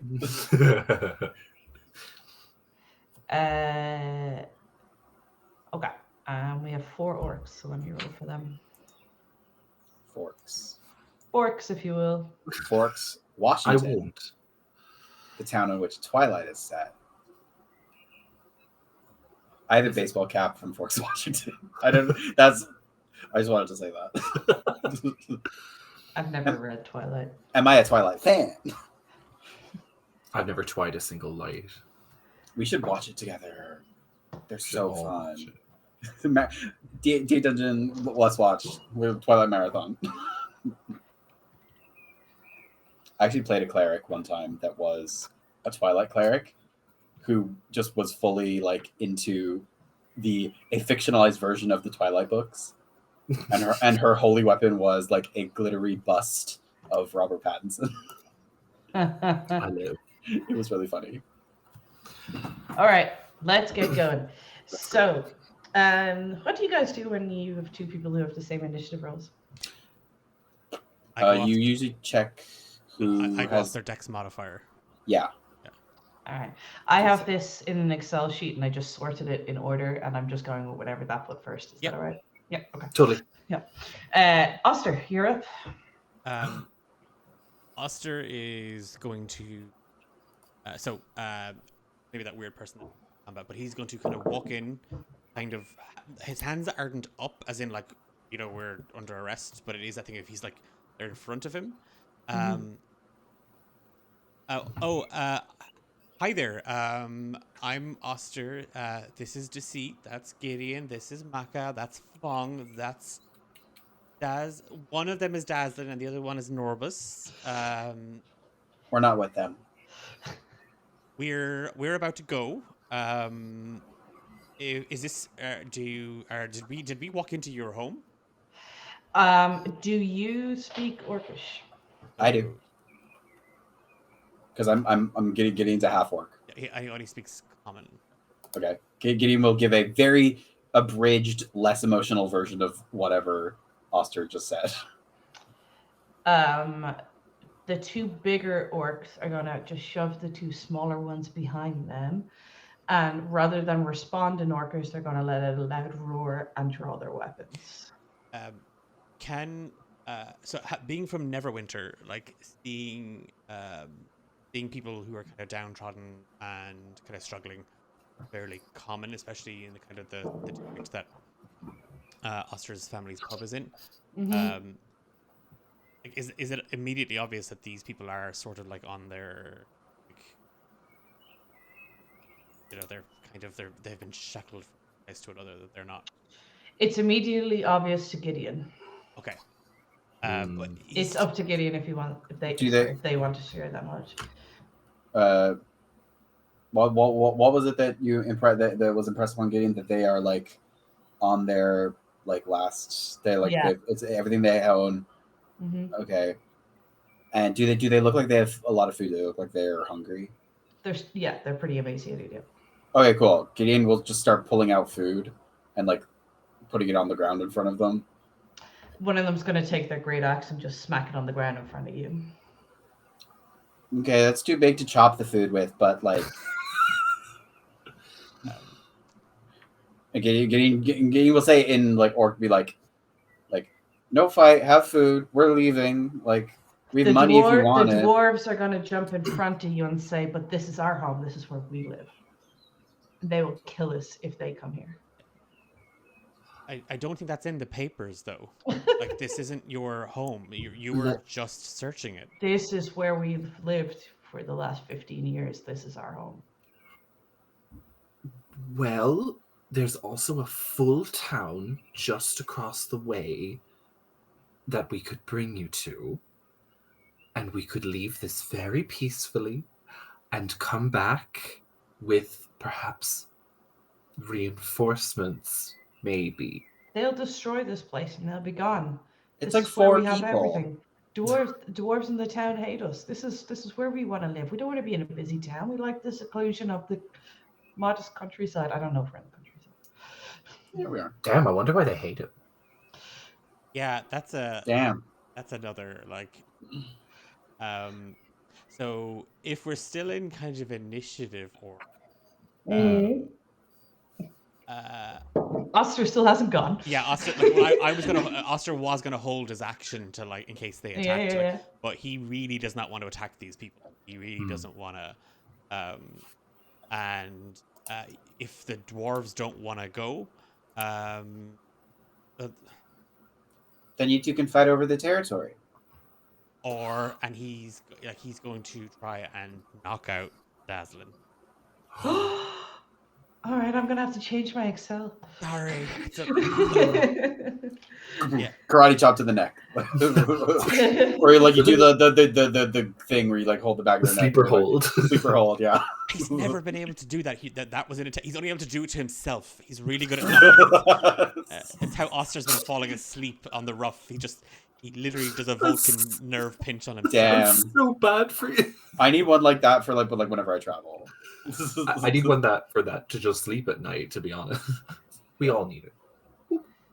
Okay. Go for it. That is 17 to hit. Yep. And then that is 6 bludgeoning damage. Yeah, they're down. They're knocked unconscious. Okay. They use like a commoner stat sheet, which I think only has 4 HP. I don't know how much I agree with that, but they're down. Okay. They're unconscious. Can the other one. bonus attack the other one? Yeah, you can. Yeah, go for it. Jesus. Fair. Okay, and that is an 11 to hit. Yeah, that hits. Yeah. Okay. And that's for Yeah, 7 he's like, damage. finally, someone's hitting them. Yeah, and they're both just knocked out. They were in a fit of rage against these orcs, trying to rally you guys up against them, saying, "This is our home. You can't displace us." You're not We entirely can, and we sure will. either if they're telling the truth, right? You didn't see any Yeah. signs. No. You saw a basic camp when you arrived, which certainly had stuff that they might have been there for a week or so, but not any more than that.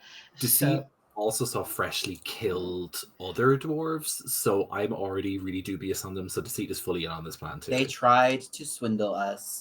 They did not respect finders keepers. Gideon, Fuck tell them that we're leaving, and so and he's like Oster's gonna throw Orbus over one shoulder, and then maybe Gideon starts dragging. Yeah. The other one. Not Norbus.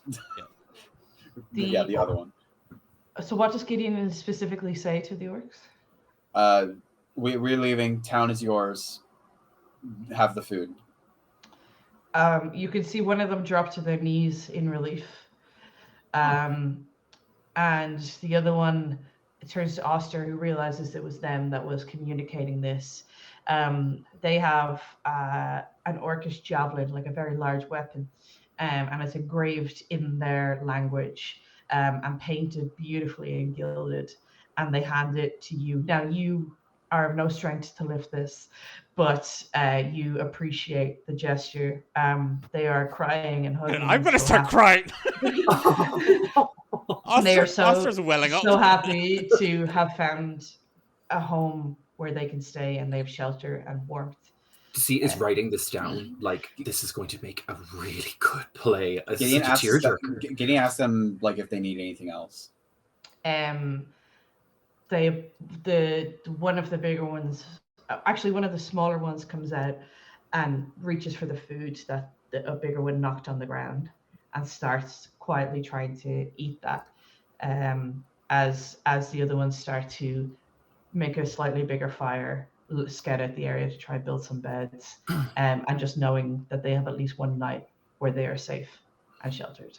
Deceit will also take some of their rations and give them, like, leave them like in like a little pile, like on maybe a piece of fabric, just to not like spook them or like get up close, because like they're still kind of probably a little flighty. Yeah. And is going to whisper to Gideon, can you maybe ask them if it's okay if we swing back around here sometime in the future to, you know, make good on that pin we pushed? Yeah, Gideon tells them that we can come back with more food and supplies. There, and I don't think he will mention that anything about the hidden temple thing. Yeah, he just says Okay. we will return with assistance and more food if you need it. Okay. And you won't be bothered otherwise. The orc is going to profusely thank you and say thank you so much for your generosity, your kindness.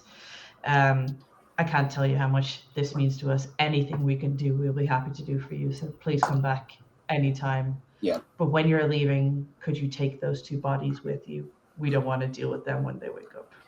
Oh yeah, Gideon's like, yeah, we'll take them and leave them in the woods. The wolves can have them. Yeah, and Gideon will also warn them about the dragon. Apparently, there's a dragon. And they will if you don't know yet. They say, we know. That's what happened to our home. Damn. Yeah, okay, Gideon will tell the rest of them that dragon took their home. That's terrible. So they live here now. Well then, there might be a band or a homeland of orcs around here who might be able to be rallied against this dragon at some point. Yeah, Gideon will ask, like, were there more of you? Like, was it like a settlement, like a big town of orcs? And one of the bigger ones will start to cry and say, "There's not too many more of us left." And then Gideon will say, if we meet any of them, if your people are scattered, do you want us to point them towards here as a safe haven? Yes. Gideon Birch is on the job. Hunter, Ranger, Mountain Man. Yeah. Oster's rubbing off on everybody. Yeah, it must be so nice this session. These are my kin. Deceit they're both orcs and homeless. Solidarity. Deceit has 2 spell slots and was preparing both of them to use sleep to like put them asleep so we could like leave and leave them food. Like they were also planning this in case they were too aggressive. Yeah. In case they were like full bloodlust, it was like put them asleep, sneak out, leave them some food. Oster is rubbing off on people. We've all become annoyingly nice. No, I'm kidding. Okay. I'll wrap it up here if that's okay. So, cute. So the parties leave. The orcs, who are visibly relieved and very tired, they start to make camp. They go to sleep. The guys head off towards their next quest, having successfully now completed 2 of the quests. They have 1 more left. We go back to Maka in the present day, where she is dramatically crying around this campfire with her lost family. She is playing every part of that family, overly upset, just like wailing in her own arms, as she jumps around changing orc wigs. And she will then stand up, remove any wig she's wearing, give an over-exaggerated bow and say, "And see." And that is where we will leave it for today. Deceit standing up in roarous applause. Like, wonderful, darling. Wonderful. Oh. Not bad. Cool. So what happens now? Do I roll 1d4 or where do I'll bring the roller up on the screen and we will do that. I'm going to be away for a session or 2 now. I have actually said to Iso that I probably could, if I'm not DMing, I could definitely play. So you want to like take yourself out of the role regardless? For this one, yes. So for if I play the next session, then I'll DM the session when I come home. That Yeah, sure. is if that's fair. So Yeah. I will try and play. I'll try to play a session of D&D while I'm on my honeymoon. Let's see how well that goes. Maybe don't. no pressure. Like, Yeah. pop into chat Yeah. if you want. Yes, I but might- don't I feel also pressured. said I would do the same while I was away, and then I was away. I was like, no. Yeah. Might feel completely different when you're away, to be fair. Yeah. There's a huge time difference as well. So True. Yeah, true. so we'll see. We'll figure it out. But I will be so. Hey, if Nikki can do it, you can. Yeah, You and like- Nick will be in like similar Yeah, time but zones. That'd be hilarious. Nikki lives there and isn't on their honeymoon. So unless Nikki is, I don't know. You don't know. So we'll. So Emma, are you okay for us to put you back in the dice pool then for DM? Yep, go for Okay. it. So we'll go Emma 1, Dahi 2, Ralph 3, and Nikki 4. And I will roll that. Oh. Score. 2. That's me. Oh, I don't know why it didn't come up on screen. That's annoying. I'm 2, right? You could have just lied. No, Declan just lied. well, I will just screenshot it then, just so we have evidence that I didn't lie. True. So that is screenshotted for evidence that will go up on Twitter and the Discord after this. Damn, really. So that I'm gonna see you another. yeah, that puts Yes. Di, that's you in the driving seat. On the next session is the 6th of June. Wonderful. Yes. Awesome. That was great crack. And you have so thanks. much time to prepare, Dahi. So much time. I And know some names. kudos to Emma. Yes, Emma, that was your very first time DM. Your debut. Yeah, that's your true. DM Yeah, my debut. first time DMing, so appreciate your patience. Is it gaming ever? I tried once with some friends of mine offline, but they had never played D&D before, so it was a very different Yeah. experience. So, That's a very tough Yes. thing so to do. this No, was kudos. Good Yeah. job. Like it was really fun. The It was orc fun, was- actually. was very Yeah. cute. yeah. I was nervous all day, but actually once I got into it, it was good. Yeah, yeah. You for did sure. such a good job. Thank you. So Brill. we will leave you with a quick note that we are D800. This was Random DMs. Emma and I are back next Monday for another episode of Beyond Horizon's Edge. Next week, Ben and I are back for Ben and Declan on a roll. And on Friday, there's a new episode of Romancing the Dungeon, Grove is in the Heart out. And it's that episode. Oh no! I'm so excited. That episode. So if you want to know, What does that mean? yeah, you'll have to listen to it. We're not ready. You'll have to listen to it. It was one of those moments at the table where I literally went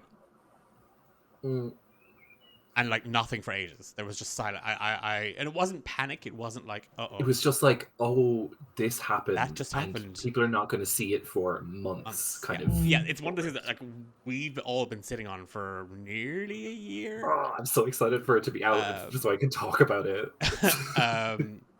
Yeah, so that's if you want to know more about who we are, what we do, check us out on social media at D8 Dungeon. You can head on over to our Discord server where we are currently organizing our annual TTRPG fundraiser. We are looking for game masters and players and volunteers to get involved behind the scenes. So if that sounds like your cup of tea and you want to help us raise money for the Palestine Children's Relief Fund this summer, August 3rd and 4th, with a special happening on August 2nd. And you kind of heard that here. But if you're free one of those days or both of those days and you want to get involved, head over to our Discord server and get in touch. It's ridiculous. It's so much fun. It So is much fun. Always a hoot. And lastly, check out Friends of Ours Mystery Dice Goblin. If you go D8 at the checkout, you get 15% off your order.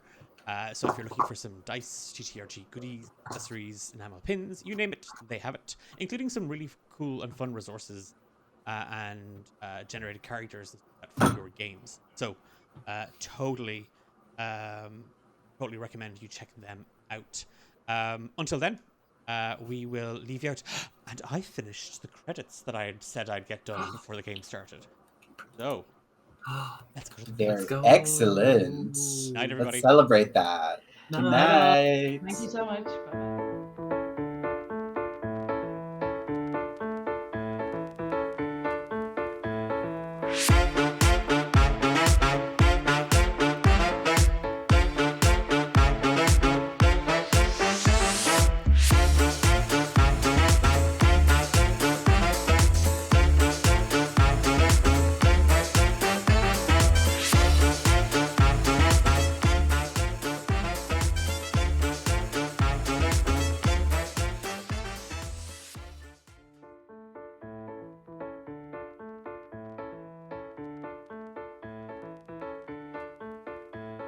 Bye.